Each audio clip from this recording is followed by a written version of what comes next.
Is messed up. Now, what happened to your last show or something? It was the last show of my tour. I was on tour for 9 weeks this fall, and on the very last night, I played a big show at Eddie's Attic in Atlanta, and I was just super exhausted. And I got home at 3 in the morning, had to be out the door again at 8 to drive my backup singer to the bus. And we got all the stuff out of the car, guitar and some gear and laptops and toiletries and all that. I locked the car, went upstairs, came down in the morning, and my window was smashed because in all of my clearing out of the back seat, I'd forgotten that right on the floorboard in the front seat was my purse. Oh. So because I left my purse visible in the car like a dum-dum, somebody smashed the window, grabbed the purse, which unfortunately did have some cash in it. Yeah. And then they also just cleared whatever else they could grab in a minute. So my iPod and my GPS and my precious ukulele. All right, so we need to help Rebecca out here. So go to RebeccaLoebe.com. Purchase some CDs. I think you have a sale going on for the holidays. I started a site called LoebeRecoveryAct.wordpress.com, which you can find on my website on the front page. And it was just, I was sitting at my house. I was real bummed out that somebody had done that. But then I thought, how can I turn this into a good thing? And I figured, every year I put my albums on sale for Christmas, to be honest. Yeah. Every year I'm like, buy my CDs in bulk for the holidays. But I did it again this year. I put up some sad-looking pictures of my window all smashed and my car, robbed. And people have just really responded, and I've almost made back everything that was stolen. And it was almost $2,500 worth of cash. Boy, ukuleles aren't cheap. Stolen. Yeah, no, this was a nice one from Martin. So that was a whole bummer, but I've been really just blessed by how generous and supportive people out there have been, and it's been, Blake Shelton from The Voice tweeted about it, which was really sweet. That is cool. Yeah. Nice. Well, man, now Miranda Lambert's got a ukulele she could send you.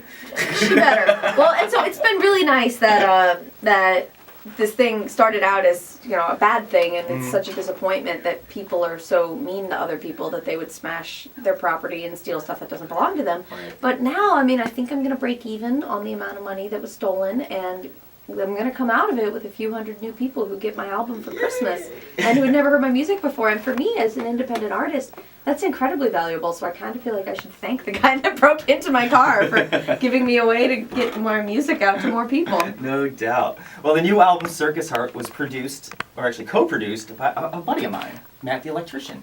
He produced the record. He produced it? Yeah. Okay, I thought you co-produced. That is an MTE production. If you guys aren't familiar with the music of Matt the Electrician. You ought to be, because I play him all the time on this show. He's so good. He's so good. In fact, I remember last time I came into the studio, you had some of his CDs on your desk. That's right. So did you go to Texas to record the album? I moved to Texas last year. Oh, you did? Yep. Okay, because you lived in Atlanta for a while. I lived in Atlanta for a long time. Yeah. But I moved to Texas last summer, and I've become good friends with Matt, and I was just, interviewing all these producers and thinking about who I would want to produce the record. And finally, it just clicked. If I could have anyone in the world do this, it would be Matt the Electrician. I love his records, and the production on them is brilliant. But he had never produced for anyone besides himself. So I took him out for breakfast tacos and kind of gently suggested that maybe he and I work together, and he was really game. All right, when you're ready to get deep and dark, we're going to hook you up with Garth Morlix. Oh, man, yeah. Yeah, or if you want to get a little bluesy, we'll hook you up with Ray Wiley Hubbard. Either one would be an honor. Yeah, no, they're all both Austin icons, too, which is great. So what a difference living in Austin than Atlanta, huh? Yeah, it's real different. Everybody keeps telling me you got to go to Austin because there's so many great musicians there that are just playing on a nightly basis, from James McMurtry to Slade Cleaves. It's just amazing. Yeah, it's fantastic. Yeah. So I'm surprised you didn't wanted to tour, or you just didn't want to stay in Austin and just play all the clubs. It's funny you say that. Well, it's really easy to get trapped in Austin. Mm-hmm. It's such a wonderful town. South by Southwest. Yeah, South by's a blast. It's a great town for music, and there's a lot of live music going on, but it's so insulated. It's a full day's drive just to get out of Texas. Yeah. And you can make a decent living only playing clubs in Texas, but if you do that for too long, then no one else anywhere else in the country has heard of you. Right. So a lot of people... You get typecasted. They call it the velvet coffin. You can get real stuck, just real comfy, just playing there in Austin. So even though I live in Austin now, I am staying dedicated towards building what I have been building for the last 5 years on the road.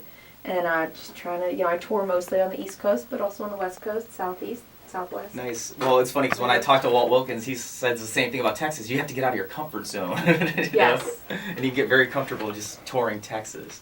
But I gotta imagine that your tour schedule is probably lit up since The Voice, right?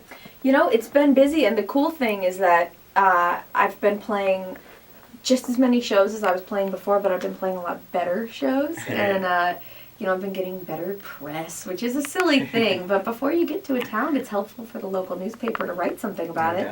And, you know, I would always have trouble kind of breaking through, I think, before, because they would have 20 singer-songwriters' albums on their desk and need a reason to write about you versus the other 19.